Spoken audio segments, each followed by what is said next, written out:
Mathematics classes bye M के sir में आप सभी प्रिय बच्चों का स्वागत है। और आपका बोर्ड एग्ज़ाम बहुत करीब आ चुका है, ठीक है। और बोर्ड एग्ज़ाम को देखते हुए जो अभी तक लेसन जो पढ़ाया गया था ठीक था, लेकिन अब क्या है उसको पूरा निचोड़ करके शॉर्टकट में एक छोटा सा वीडियो आपको बना रहे हैं, आपके लिए बहुत महत्वपूर्ण होगा, ठीक है।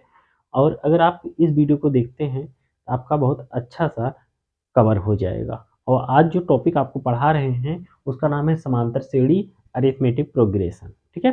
इससे जो है आपके जो भी क्वेश्चन आएंगे छोटे बड़े सब हमने कवर किया है, ठीक है।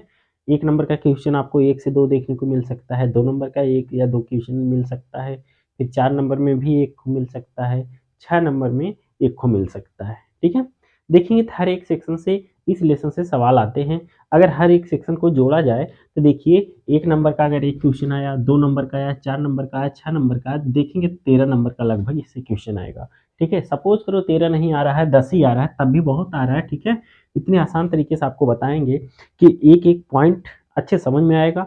और कहीं जरा से भी कोई डाउट रहे तो आप कमेंट करिएगा, उसका सोल्यूशन अगले वीडियो में बता दिया जाएगा, ठीक है। चलिए, जैसे कि चैप्टर का नाम है समांतर श्रेणी। समांतर श्रेणी क्या होता है हम पहले उसको देख लेते हैं, फिर उसके बाद आगे देखते हैं, ठीक है।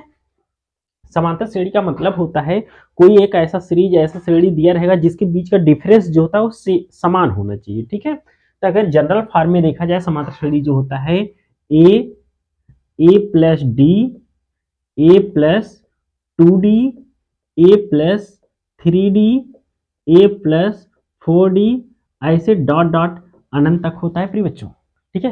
मेरी बात समझ रहे कि नहीं।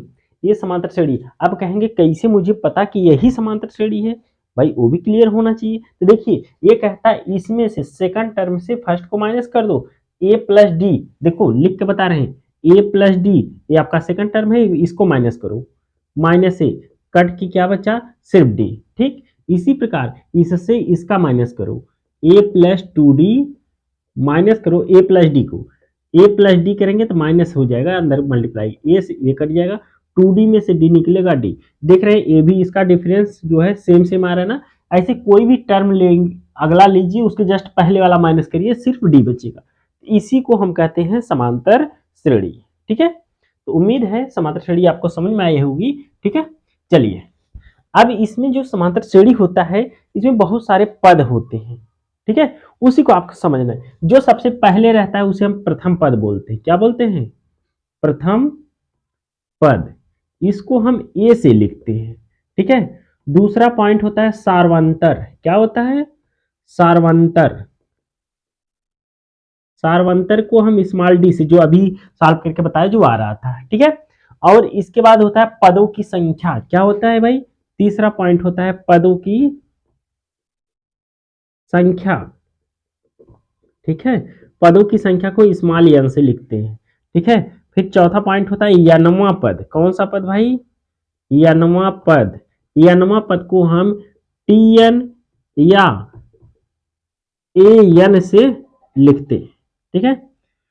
और पांचवा जो होता है अंतिम पद जिसे बोलते हैं, अंतिम पद। अंतिम पद को भी एन या स्मॉल एल या तो कभी कभी एन से भी लिखते हैं, ठीक। और पदों का योगफल, छठा, पदों का योगफल यन से लिखते हैं। किससे? यन, ठीक। ये सब क्या है? समांतर श्रेणी में जो महत्वपूर्ण पद हैं जिसको लिखा जाता है, समझा जाता है, उसको हमने डिनोट करके आपको बताया। इस अक्षर से सभी पद को हम लोग डिनोट करते हैं, लिखते हैं, ठीक है। ये सभी पद आप जानते रहिए। अगर प्रथम पद है किस अक्षर से लिखेंगे, सार्वंतर है किस अक्षर से, पदों की संख्या को किस अक्षर से, यनवा पद किस अक्षर से, अंतिम पद किस अक्षर से, पदों का योगफल किस अक्षर से लिखा जाता है, ठीक। हमारी बात अच्छे से आपको समझ में आई होगी। आइए अब इसमें दो ठो फार्मूला यूज किए जाते हैं, उन्हीं दोनों फार्मूले को हम लिखते हैं, ठीक है। फार्मूला क्या है ध्यान से आप देखिएगा। फार्मूला आपका पहला है यनवा पद। भाई यनवा पद के लिए सूत्र क्या है? सूत्र फर्स्ट, पहला सूत्र है यनवा पद, सॉरी ऐसे लिखिए, यनवा पद बराबर a plus n minus one into d. देख रहे हैं ना, बात समझ रहे कि नहीं। यनवा पद को आप ए एन या तो टी एन से भी लिखते हैं, इसलिए उधर लिख दिया, यहां भी लिख सकते हैं, कोई बात नहीं है। एक फार्मूला हो गया, ए क्या है, एन क्या है, डी क्या है, आपको पता होना चाहिए। ए आपका प्रथम पद है, एन आपका पदों की संख्या है, डी आपका सार्वधातर है, इसलिए सारी वैल्यू पहले लिख दिया। और दूसरा जो सूत्र होता है पदों का योगफल, पदों का योगफल, यह सूत्र जो होता है n/2 a प्लस एल, एक यह फार्मूला होता है, या तो n/2 2a plus n minus one into d, ऐसे ब्रैकेट बंद। ठीक है, बात समझ रहे हैं कि नहीं। अब इसी को हम यस एन से डिनोट करते हैं, पदों का योगफल। ठीक, यही दो सूत्र अगर आपको याद है तो आपको कोई दिक्कत नहीं होगी और आप अच्छे से क्वेश्चन को सॉल्व कर लेंगे। ठीक है, तो कभी कभी एक नंबर में आपसे सवाल पूछ देता है एन पदों के योगफल का सूत्र क्या होता है, उसमें 4 ऑप्शन दिया रहेगा, उसमें ए ऑप्शन या तो ए ऑप्शन, ये दोनों में से कोई ऑप्शन दिया रहेगा और 3 गलत ऑप्शन दिया रहेगा, तो आपको ये सूत्र होता है। कभी कभी पूछता है यनवा पद का सूत्र क्या होता है, तो यनवा पद का सूत्र ये होता है। ठीक है, एक नंबर के सवाल आपसे पूछे जा सकते हैं। ठीक है, और एक सवाल आपसे पूछता है, अब भाई यनवा पद जो होता है शुरू से लिखा जाता है, पहला पद, दूसरा पद, तीसरा पद, यनवा पद। ठीक है, एक और फार्मूला है, यहां पे लिख रहे हैं तीसरा फार्मूला। तीसरा है अंत से यनवा पद या आरवा पद, अंत से आरवा पद। जैसे भाई हम शुरू से लिखते हैं यनवा पद, वैसे पीछे से अंत से भी आरवा पद के लिए सूत्र होता है।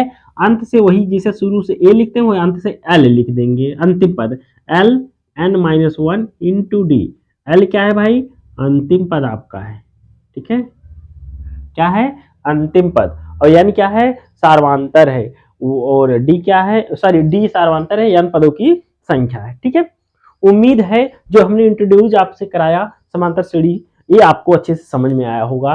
ठीक है, अगर आपको यहाँ तक अच्छे से समझ में आया है तब आइए हम आगे चलते हैं, इससे रिलेटेड जो आपके क्वेश्चंस हैं उसको सॉल्व करा दें, जो कि आपके परीक्षा के लिए मोस्ट इंपॉर्टेंट है। ठीक है, और वीडियो को अगर आप देखते हैं पसंद आता है तो एक लाइक जरूर करिए, अपने मित्रों के साथ शेयर करिए। ठीक है, ताकि और भी मित्र आपके जुड़ सके और अच्छे से नंबर को गेन करें और अपना एग्जाम दें। ठीक है, उम्मीद होगी आपको जो हमने बताया फार्मूला समझ में आया होगा। ठीक है, और जो टर्म्स के बारे में सारा बताया वो भी समझ में आया होगा। ठीक है, चलिए आपका टॉपिक से शुरुआत करते हैं।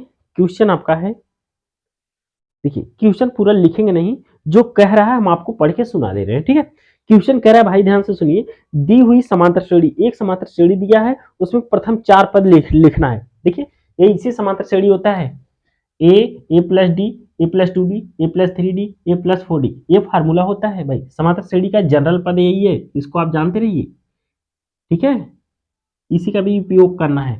अब एक को फार्मूला मिटाएंगे नहीं, उधर ही सवाल लगा के सवाल को मिटा देंगे, फार्मूला नहीं मिटाएंगे। फार्मूला कंटिन्यू रहे ताकि आपको याद रहे, समझ में आता रहे, सामने देखते रहो। ठीक है, कोई दिक्कत नहीं होगी। ठीक है, चलिए किराया दी हुई समांतर श्रेणी में प्रथम 4 पद लिखना है। कोई भाई श्रेणी है उसको आपको पहला पद, दूसरा पद, तीसरा, चौथा यहां तक लिखना है, समझ रहे हैं ना, लेकिन किस फॉर्म में लिखना वो दे रहा है। वो कह रहा है यदि ए माने प्रथम पद, डी सार्वधातर दिया है, प्रथम पद आपको 10, सार्वधातर -10 दिया है, नहीं +10 से क्या देख रहे हैं, एक मिनट, दोनों 10 दिया है। ठीक है, ए और डी का मान दिया है। क्वेश्चन नंबर 1 ध्यान से देखिएगा, कह रहा है प्रथम पद 10 सार्वधातर, जिसे स्मॉल डी से लिखते वो भी 10 दिया है। तब कह रहा है कि समांतर श्रेणी का प्रथम 4 पद बताओ। समांतर श्रेणी का प्रथम 4 पद, भाई फार्मूला क्या होगा, समांतर श्रेणी का प्रथम 4 पद के लिए फार्मूला क्या होता है, यही होता है, सॉरी यहां प्लस नहीं रहेगा, कामा करेंगे, फिर ए प्लस डी, दूसरा पद, तीसरा क्या है, ए प्लस 2d, फिर चौथा पद क्या है, ए प्लस 3d। ठीक, अब पहला पद ए, सिर्फ ए लिखना है। ए की वैल्यू क्या दिया 10, 10 रख दिया। ए प्लस डी मतलब इन दोनों को जोड़ना है 10 10 20, ठीक। अगला पद क्या होगा ए प्लस 2d, ए तो अकेला 10 रहेगा, 2d का मतलब 10 दुनी, डी का वैल्यू यहां रखो तो 10 दुनी 20, 20 10 30, ठीक। अब यहाँ ए की वैल्यू 10 और यहाँ 10 रखे, 10 30 10 40, यही आपका आंसर है। देखिए सवाल कह रहा था प्रथम पद ये है, सार्वंतर ये है, समांतर श्रेणी का प्रथम 4 पद लिखो, तो 4 पद के लिए फार्मूला लिख दिया। जनरल यहाँ फार्मूला पूरा लिखा है इनफाइनाइट तक, ठीक। 4 पद के लिए फार्मूला लिखा और ए की वैल्यू रखा, ए डी की वैल्यू रखा, ए 2d की वैल्यू, ए 3d रख दिया, ये आपका आंसर आ गया। देखिए कितना आसान सवाल है। ऐसे आपको 1 से 2 नंबर के सवाल आपको देखने को मिलेगा, ठीक है। फार्मूला अगर तीनों याद है तो फार्मूला पूछेगा तो 1 नंबर का आएगा, ठीक है। 4 ऑप्शन दिए रहेगा, एक ऑप्शन सही रहेगा या लिखने के लिए आएगा फिर भी 1 ही नंबर का आएगा फार्मूला, ठीक है। फार्मूला ये तीनों है, तीनों फार्मूला याद कर लो, अगर फार्मूला आता है तो 1 नंबर फिक्स है। और ऐसे ही प्रथम पद सार्वंतर दे दिया तो कोई भी 3 पद 4 पद 10 पद पूछ सकता है आपसे, श्रेणी पूछ सकता है, डॉट डॉट कर सकते हैं। अगर श्रेणी पूछा होता तो यही 4 पद निकालने के बाद डॉट डॉट कर देते, तो समांतर श्रेणी आ गई, ठीक है। कोई डाउट रहे कमेंट जरूर करिएगा, ठीक है। क्वेश्चन नंबर 1 आपका क्लियर है, उम्मीद है कि आपको समझ में आया होगा। अगर समझ में आया है तो वीडियो को एक लाइक जरूर करिएगा, शेयर कर दीजिए अपने मित्रों के साथ ताकि वो भी जुड़ सके और इस वीडियो में आकर क्वेश्चन को सॉल्व कर लें ताकि उन्हें भी एग्जाम में मदद मिल जाए और अच्छे से एग्जाम को क्वालिफाई करें, ठीक है।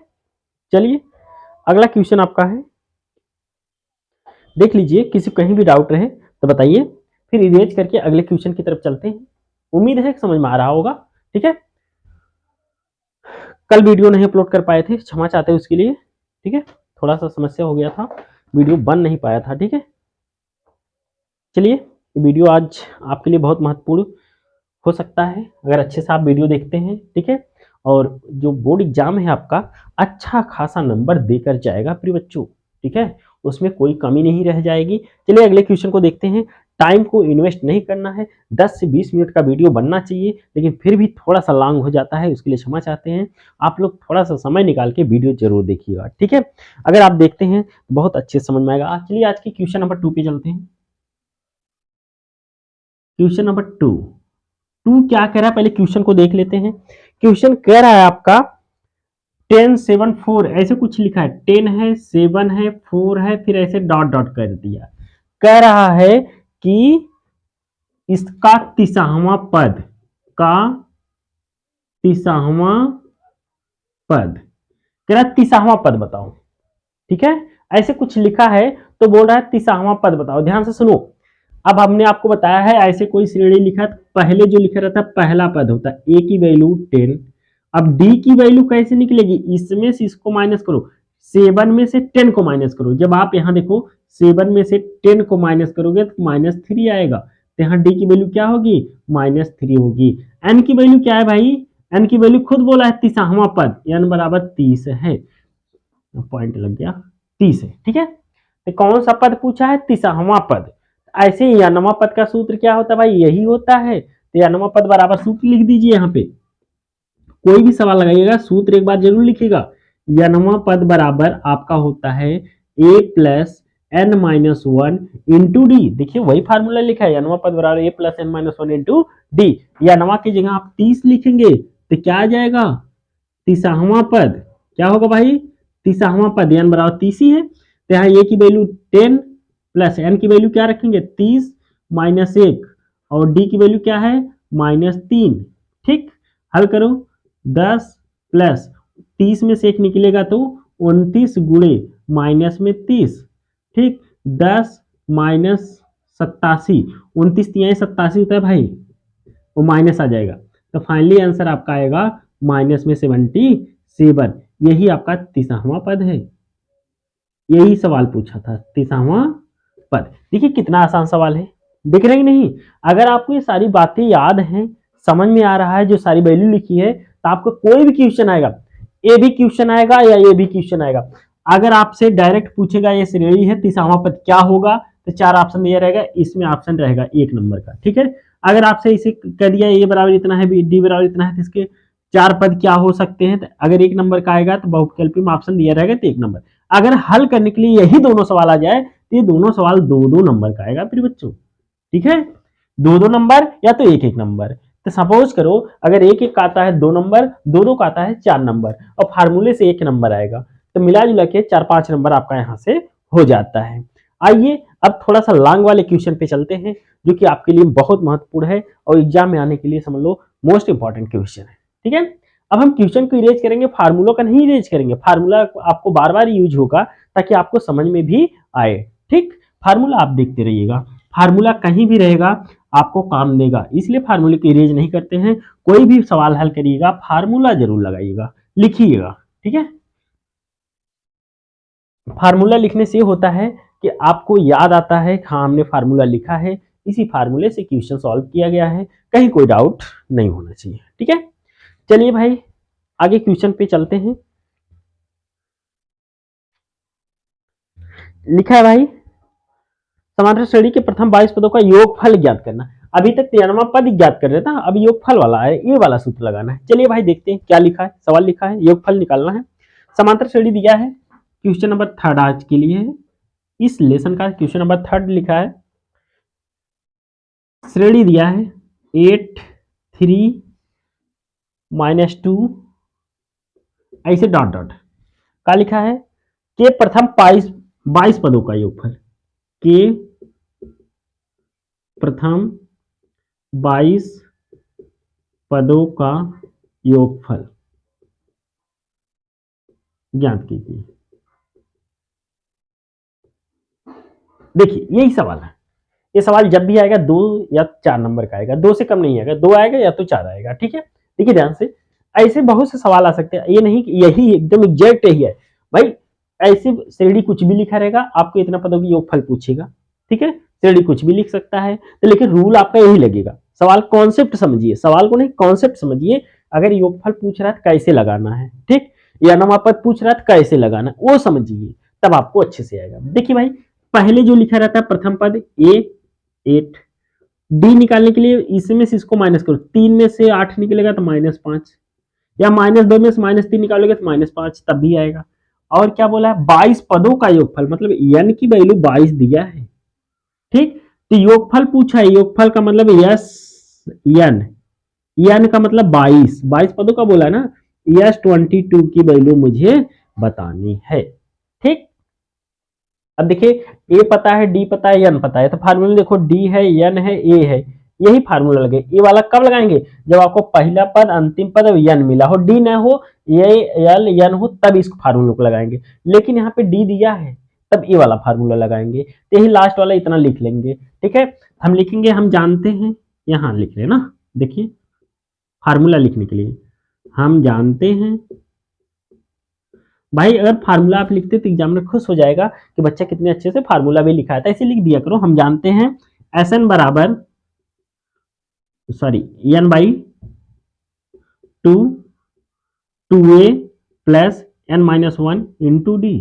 ठीक, फटाफट वैल्यू पुट करो भाई। यस एन का मतलब यस 22, एन की वैल्यू 22 अपान 2 मल्टीप्लाई ए की वैल्यू 8 है, प्लस एन की वैल्यू क्या है 22 -1, डी की वैल्यू आपकी क्या है -5। ठीक, देखो 2 से कट जाएगा 11 आएगा, 11 8 दूनी 16 और 22 में से 1 निकलेगा तो 21 गुणे माइनस में 5।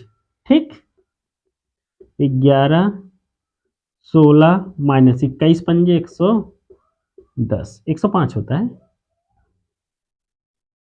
ठीक, 105 में जब आप 16 को घटाओगे, 11 गुणे 105 में से 16 को घटाएंगे, क्या होगा भाई, 15 में से 6 जाएगा 9 और 9 में से 1 जाएगा 8, 89 आएगा। 11 का गुणा करो, 11 9 99, 11 88 9 88 9 97 होता है।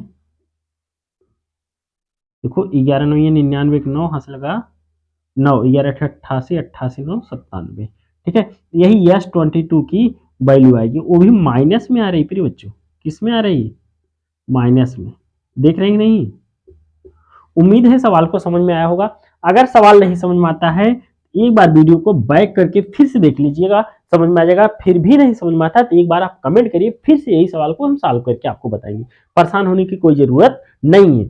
लेकिन आप देखिए अच्छे से, बोर्ड एग्जाम में ऐसे सवाल पूछे जाएंगे, ये प्रथम पद हो गया, सार्वंतर हो गया, यन हो गया, 22 वाला पद निकालना है, पदों को योगफल बताना है, फार्मूला लिखा, फट से वैल्यू रख के गुणा भाग कर लिया, कुछ है नहीं सवाल, ठीक है। लेकिन जब आप पढ़ोगे, देखोगे, ध्यान दोगे, तब, अगर आप पढ़ना नहीं चाहोगे तब फिर मजा नहीं आएगा फिर बच्चों, ठीक है। चलिए इस सवाल को इरेज करके फिर आज के लिए अगला सवाल, ठीक है। कहीं जरा से भी डाउट रहे तो आप बताइए, पूरी मदद करेंगे प्रिय बच्चों। लेकिन कोशिश आप ये करिएगा, वीडियो को ज्यादा से ज्यादा शेयर जरूर करिए, और पसंद आए तो एक लाइक जरूर करिए। लाइक से हमें ये पता चलता है कि आप लोगों ने वीडियो देखा, पूरी तरह से पसंद आया, फिर हमें और खुशी मिलती है, चलो आगे इससे और बेस्ट बनाया जाए कुछ, ठीक है। लेकिन आप लोग कोशिश करके बनाइए, देखिए कहीं जरा सा भी डाउट रहे तो आप बताइए, ठीक है। जो क्वेश्चन है अगला, इतना इंपॉर्टेंट है पूछिए मत, बहुत इंपॉर्टेंट है, ठीक है। हम सर्कल बना के आपको बता दे रहे हैं कि कितना इंपॉर्टेंट है। हो सकता है 100% तो नहीं कर सकते, लेकिन हो सकता है 100% मान ही लेते हैं को आपके बोर्ड एग्जाम में दोनों क्वेश्चन, अब जो दोनों क्वेश्चन बताएंगे आने के लिए समझ लो एकदम तैयार है, दो में से एक 100% गारंटी रहेगा, मिल ही जाएगा, ठीक है। इसलिए ये दोनों क्वेश्चन आप बहुत इत्मीनान से देखिएगा। क्वेश्चन नंबर 4 आज के लिए, ठीक है। क्या कह रहा है भाई, ऐसी एक सर्कल है, ये ऐसे बन रही है, फिर इधर से ऐसे बन रही है, फिर इधर से ऐसे बन रही है, फिर इधर से ऐसे बन रही है, फिर इधर से ऐसे बन रही है, ऐसे हाफ सर्कल ऐसे बनते हुए चला जा रहा है। समझ रहे हैं मेरी बात को? यह टोटल ऐसे 13 बार हाफ सर्कल बना, 1 2 3, इधर 4 5 6, ऐसे कितनी बार बना? टोटल 13 बार बन रहा है। सवाल को पढ़ के सुना दे रहे हैं, आप ध्यान से सुनिएगा। सवाल में लिखा है, सवाल में लिखा है कि केंद्र ए से प्रारंभ करते हुए, केंद्र आपका यहां कहीं ए है, बी है, ठीक है। ए से प्रारंभ करते हुए ए को केंद्र माना, ऐसे घुमा, फिर बी को केंद्र माना, फिर ऐसे घुमा, फिर सी को, ए को केंद्र माना, ए घुमा, फिर बी को केंद्र माना है, तो इसको हमें L1, इसको हमें L2, इसको हमें L3, इसको हमें L4, इसको हमें L5, इसको हम L6 मान रहे हैं। बात समझ रहे हैं ना? ऐसे घूमते घूमते 13 बार घूमा है, राउंड लगाया है। आप ध्यान से सुनिए सवाल को, सवाल देखते ही आप समझ जाएंगे। बोर्ड एग्जाम में जब आपका सवाल आएगा तो इसे सर्कल बना के दिया रहेगा, L1 L2 L3 L4 ऐसे लिख के दिया रहेगा, डॉट डॉट, ठीक है। कह रहा है कि सबकी त्रिज्याएं अलग अलग दिया है। पहली जो छोटा वाला गोला है R1 की वैल्यू दिया 0.5, अगली जो वैल्यू दिया है R2 की वैल्यू दिया है 1.0, अगली वैल्यू R3 की वैल्यू दिया है 1.5, मतलब 0.55 बढ़ रहा है। ऐसे R3 के बाद R4 की वैल्यू दिया है 2.0, ऐसे डॉट डॉट R13 की वैल्यू आपको निकाल लेना है। बात समझ रहे कि नहीं? ये हो गया। कोई दिक्कत हो तब बताइएगा, ठीक है। यहां तक बात क्लियर है? आगे देखिएगा, अब एक कह रहा है कि बताइए यह जो हाफ हाफ सर्कल ऐसे ऐसे बन रहा है, ये टोटल इसकी लंबाई कितनी होगी। अच्छा आप ये बताओ, जब आपको वृत्त पढ़ाया गया होगा ऐसे ऐसे टोटल वृत्त, तो वृत्त का परिध का सूत्र होता है 2πr, लेकिन जब हम आधा निकालते हैं अर्धवृत्त का परिध, माने वृत्त तो पूरा है ऐसे, और लेकिन अर्धवृत्त का हमें चाहिए, अर्धवृत्त का जब निकालेंगे तो 2 से क्या कर देते हैं डिवाइड, तो सिर्फ πr रह जाता है। बात समझ रहे ना? तो ऐसे अर्धवृत्त 1 2 3 4 5 ऐसे 13 बार बना है, सवाल में बोला है 13 बार, ठीक है। तो 13 बार के लिए आपको फार्मूला लिखना पड़ेगा, कैसे? πr1, ऊपर से लिखते हैं यहां से, देखिए πr1 πr2 πr3 ऐसे डॉट डॉट πr13, ठीक है। 13 बार नहीं लिख के 13 लिख के छोड़ दिया। सब में पाई है, पाई को कॉमन कर लेते हैं, अंदर बचेगा R1 plus R2 plus R3 ऐसे डॉट डॉट कहां तक? R13 तक, ठीक है। पाई को कॉमन कर लेते हैं, R1 R2 की वैल्यू मिला है, क्या मिला भाई? 0.5 प्लस 1.0 फिर से प्लस 1.5 फिर से प्लस, ऐसे डॉट डॉट लास्ट तक गया है, ठीक है। तो देखिए ये समांतर श्रेणी दिख रहा है कि नहीं? 0.5 1 1.5 5 बढ़ रहा है। अगर यहां से हम ए की वैल्यू निकाले तो 0.5, डी की वैल्यू निकाले 0.5 और एन की वैल्यू निकाले तो कहां होगा भाई? एन की वैल्यू 13 होगा। तो अंदर वही फार्मूला लगा देते हैं, एस एन वाला, ठीक है। ये पाई रहेगा, n पदों के योगफल वाला यहाँ सूत्र लगा रहे हैं ना, यस n बराबर क्या होता है, यहाँ पे लिखा है 2a plus n minus one into D. यहाँ एक बार लिख देते हैं, ऊपर लिखते हैं 2a plus n minus one into D. ये तो फार्मूला होता है, इसी के अकॉर्डिंग यहाँ रखेंगे। देखो 2 मल्टीप्लाई ए की वैल्यू क्या है 0.5 plus n minus one 13 minus one into D की वैल्यू क्या है भाई, डी की वैल्यू 0.5। देख रहे हैं ना, यहाँ ऊपर फार्मूला लिखा है, यहाँ नीचे जस्ट वैल्यू भी रख दिया है। यहाँ रखेंगे पाई, 2 का गुणा 0.5 में करेंगे तो 1 हो जाएगा, प्लस 13 में से 1 जाएगा 12 गुणे 0.5। ठीक, इसकी वैल्यू होती है 22/7। ठीक, गुणा करेंगे। अब देखो 12 का गुणा इसमें करेंगे तो 12 × 5 = 60, 6 हो जाएगा, 6 × 1 = 7। ठीक है, 6 × 1 = 7 हो जाएगा। कहीं से मिस्टेक हो गया क्या, देखते हैं। चलिए फिर बच्चों ध्यान देखिए, यहाँ हमने इसको हल कर दिया, यहाँ पाई की वैल्यू 22/7 रख दिया। फिर इसको हल करने पे देखो 12 का गुणा 0.5 में करेंगे 6 होगा, 6 × 1 = 7 होगा, 7 7 कट जाएगा 22, और 13/2 से गुणा कर दिया, 2 से इसको काट दिया तो 11 है, 11 का गुणा 13 में करेंगे तो 143 सेंटीमीटर आपका आंसर आ जाएगा। ठीक है, और ये सवाल मोस्ट इंपॉर्टेंट है, इस सवाल को अच्छे से देख लीजिएगा, वो हो सकता है एग्जाम में आ जाए, या तो और ये आएगा 6 नंबर का आएगा फिर बच्चों, 4 का नहीं आएगा, 6 का आएगा। एक सवाल और ऐसे ही एकदम सेम हूबहू ऐसे ही है, उसको हम बता रहे हैं। ठीक है, इसको ध्यान से देख लीजिएगा, फिर अगले सवाल को हम बता रहे हैं। अगला भी मोस्ट इंपॉर्टेंट क्वेश्चन है, बहुत आसान है। ठीक है, मोस्ट इंपॉर्टेंट है, बहुत आसान है। ठीक है, चलिए जल्दी से देख लेते हैं, वीडियो ज्यादा लंबा ना हो इसलिए थोड़ा स्पीड से देख लेते हैं। ठीक है, ऑलरेडी 26 मिनट हो चुका है, वो सवाल भी 3 से 4 मिनट लेगा। चलिए इसको इरेज कर रहे हैं ना, और आप देख लीजिए, कहीं डाउट हो तो कमेंट करिएगा, हम उसको आपको बता देंगे फिर से। ठीक है, कोई दिक्कत हो तो बताइएगा। चलिए अगले सवाल को बहुत जल्दी से देख लेते हैं। यह सवाल जब भी आएगा आपको ऐसे बना के देगा। आज के लिए 5वां सवाल है, देखिए ध्यान से। ये लकड़ी का ऐसे ढेर बनाया है, क्या बनाया भाई, लकड़ी का ढेर बनाया है, इसे बहुत से लकड़ी गजी हुई है, देख रहे हैं ना, ऐसे लकड़ियों का ढेर है। क्या है, लकड़ियों का ढेर है, ऐसे ऐसे बहुत से इसे सरिया के रखा गया, जैसे आपको लकड़ी का बोटा होता है, आप रखते हैं ना सरिया के, इसी से लकड़ियों का ढेर है। वो कह रहा है जब हम ऐसे पहले वाले पे रखेंगे, पहले लाइन पे ऐसे टोटल लकड़ियों को जो गट्ठर है, जैसे सपोज करो एक लकड़ी है, देख रहे हैं ना, एक लकड़ी, ऐसे लकड़ियों को जो संख्या है टोटल 400 लकड़ी है। कितना लकड़ी है, 400 है। कह रहा है पहली लाइन में ऐसे जब बिछाएंगे, पहली लाइन में कितना बिछाना है भाई, 20 ठो। पहली लाइन में 20 ठो बिछाएंगे, अब इसके ऊपर वाले में 19 ठो बिछाएंगे, इसके ऊपर वाले में 18 बिछाएंगे, इसके ऊपर वाले में 17 बिछाएंगे, ऐसे बिछाते हुए चले जाएंगे।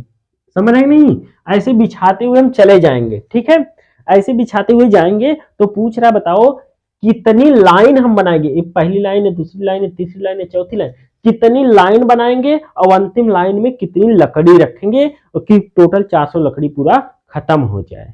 ठीक, यही ये सवाल कह रहा है। ठीक है, तो आइए देखते हैं। पहला पद ए की वैल्यू क्या है भाई 20, सर्वांतर निकालो, डी की वैल्यू क्या आएगी, इसमें से इसको घटाएंगे -1 आएगा।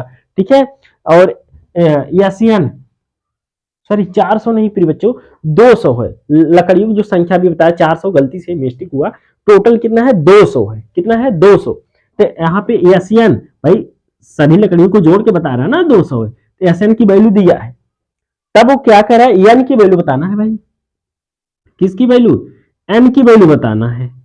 और किसकी वैल्यू बताओगे भाई, जब एन की वैल्यू आ जाएगी तो यनवा पद, भाई लास्ट वाले पद में कौन सा कितना होगा, तो यनवा पद भी बताना है, यनवा पद जिसे आप टीएन से या तो एन से लिखते हैं, ये भी बताना है।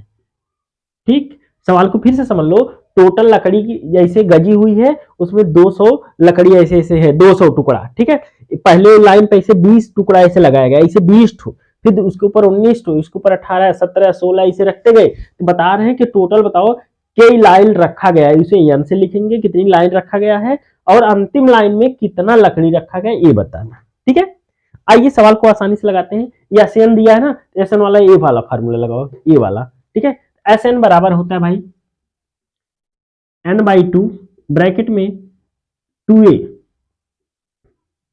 प्लस n-1 इंटू डी, ये तो सूत्र होता है, फट से रखो। एसएन की वैल्यू क्या है भाई 200, एन की वैल्यू निकालना है ए की वैल्यू 20, n-1, डी की वैल्यू -1।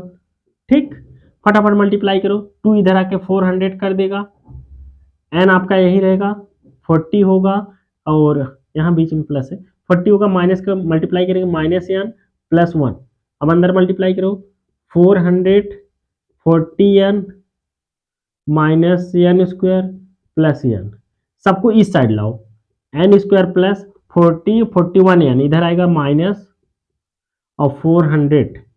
देखो भाई द्विघात समीकरण बन गया। अब इसको आपको हल करके n का मान निकालना है, तब हम करेंगे 16 गुणे 25 करोगे 400 आएगा, 16 25 जोड़ोगे 41 आएगा, n² -16 n प्लस -25n + 400। यह हो भाई द्विघात समीकरण हल करने का तरीका जब बताया गया था तो वहां पे बताया है मिडिल टर्म को स्प्लिट कैसे करते हैं, अलग कैसे करते हैं। तो 41 को ऐसा 2 बराबर भागों में तोड़ते हैं, जोड़ने पर 41 आए, गुणा करने पर ये लास्ट वाला टर्म 400 आए, तो 25 गुणे 16 करोगे 400 आएगा, 25 16 जोड़ोगे 41 आएगा। ठीक है, अब इन दोनों में देखो क्या कॉमन है, इन दोनों में क्या कॉमन है, इन दोनों में n कॉमन लेंगे तो n -16 बचेगा, और यहाँ पे -25 कॉमन लेंगे तो n -16 बचेगा बराबर 0। तो n -16 एक कोष्टक में, दूसरे में होगा n -25 बराबर 0। अब यहाँ से n की वैल्यू एक आएगी 16, दूसरी आएगी 25, समझ रहे नहीं। अब n की वैल्यू 2 आ गई, 16 भी आंसर हो सकता है, 25 भी हो सकता है, लेकिन हम चेक करते हैं किस पे आपका अंतिम पद वाला लट्ठों की संख्या आती है। ठीक है, जिसमें माइनस आएगा उसको छोड़ देंगे, जिसमें प्लस आएगा उसको रखेंगे, क्योंकि माइनस में लकड़ी होगी नहीं, आपके पास लकड़ी खत्म हो जाएगी, किसी सुधार नहीं ले जाना है ना, वही 2 ही 100 में एडजस्ट करना है। ठीक है, चलिए n पद का सूत्र लगाइए भाई, ये वाला n पद का सूत्र, n पद बराबर होता है a + n - 1 × d। a का मान क्या है भाई, a का मान 20, n की वैल्यू 16 रखो -1, d की वैल्यू -1 रखो, 20 धन 16 में से एक जाएगा 15, ऋण 1 का गुणा करेंगे तो 20 - 15 बराबर 5, मतलब अंतिम पद में कितना रखेगा भाई, 5 ठो। ठीक है, अंतिम लाइन में 5 रखेगा, इसका मतलब जो लाइनों की संख्या होगी 16 होगी, और अंतिम पद में कितना रखेगा, 5 लकड़ी रखेगा। ठीक है, और 25 रखेंगे तो यहाँ देखो 25 रखेंगे तो एक निकलेगा 24, 24 घटाएंगे -4 आएगा, -4 आएगा, तो इसलिए ये वाला 25 वाला आंसर नहीं होगा। ठीक है, ये मोस्ट इंपॉर्टेंट सवाल है आपके लिए भाई, मोस्ट वेरी इंपॉर्टेंट है। ठीक है, इसको आप 2 से 3 बार देख लीजिए, यह एग्जाम में समझ लो आ ही रहा है। ठीक है, बार बार आता है ये वाला, बहुत आसान सवाल है। ठीक है, और उम्मीद होगी आपको समझ में आया होगा। ये क्वेश्चन आज के लिए और बहुत इंपॉर्टेंट है, उसको भी देख लेते हैं, फिर समांतर श्रेणी आपका यहीं पे समाप्त कर देते हैं। बात समझ में आई कि नहीं आई। ठीक है, उम्मीद है कि आपको समझ में आ रहा होगा, अगर नहीं आता है तो आप कमेंट के जरिए पूछते रहिएगा। ठीक है, कमेंट करिएगा, आपका सोल्यूशन फिर से दिया जाएगा। ठीक है, चलिए इसको इरेज करते हैं, फिर आगे चलते हैं।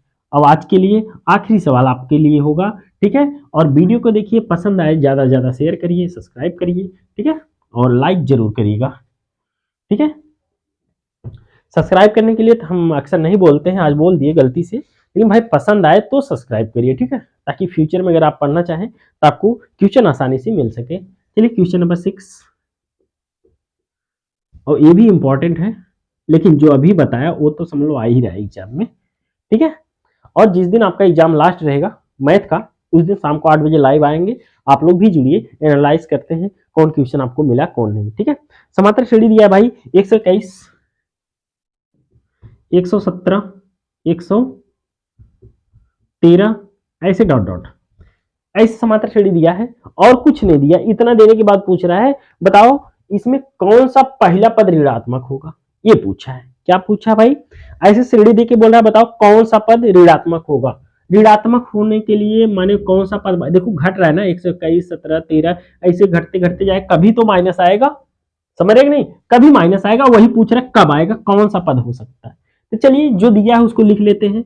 ए की वैल्यू 121 दी है, और डी की वैल्यू -4 होगा भाई, इसी में से पूरा -4 आएगा, समझ रहे कि नहीं।